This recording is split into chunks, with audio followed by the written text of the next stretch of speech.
अयोध्या के राजा थे राजा दशरथ। उनकी 3 रानियां और 4 पुत्र थे, राम, लक्ष्मण, भरत और शत्रुघ्न। जब राजा दशरथ ने राम को राजा बनाने की घोषणा की तब सभी लोग बहुत खुश हुए, लेकिन रानी कैकेयी खुश नहीं थी। महाराज, क्या आपको याद है आपने मुझे 2 वचन दिए थे? आज उन वचनों को पूरा करने का समय आ गया है। मेरा पुत्र भरत राजा बने और राम 14 वर्ष के वनवास को जाए। राजा दशरथ की आज्ञा पाकर राम और लक्ष्मण सीता के साथ 14 वर्ष के वनवास के लिए चले गए। पंचवटी में सीता माता ने एक सुनहरे रंग के मृग को देखा। रंग सुनहरा मृग अति सुंदर, सीता मन को भाए, कोई जाए इस मृग को अति शीघ्र ले आए। सीता माता की इस बात को सुनकर श्री राम मृग की खोज में जंगल की ओर निकल गए। बहुत देर हो गई, प्रभु राम अभी तक लौटे नहीं।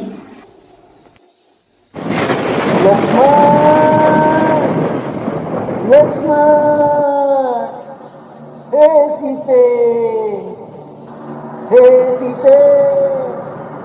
लक्ष्मण, लक्ष्मण देखो, प्रभु तुम्हें अपनी सहायता के लिए पुकार रहे हैं। हे माते, ये मुझे किसी मायावी शक्ति का कार्य लग रहा है।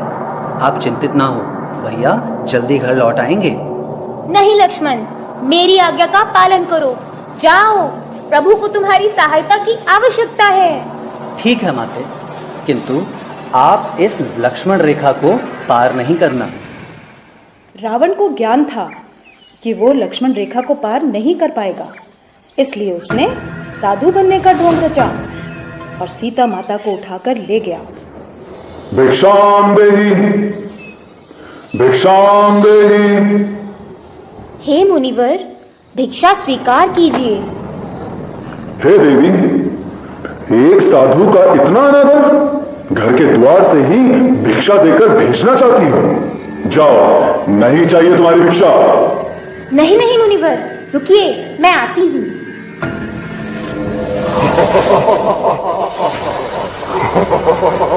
बचाओ, बचाओ, बचाओ, भैया लक्ष्मण, प्रभु राम, बचाओ, बचाओ, हे नाथ, मुझे बचाओ। यह धर्मी पापी रावण मुझे उठाकर ले जा रहा है, बचाओ। राम और लक्ष्मण सीता माता को कुटिया में ना पाकर बहुत चिंतित हुए और उनकी खोज में निकल गए। श्री राम, लक्ष्मण और हनुमान ने लंका पर चढ़ाई कर दी और राम और रावण का युद्ध हुआ, जिसमें श्री राम विजयी हुए।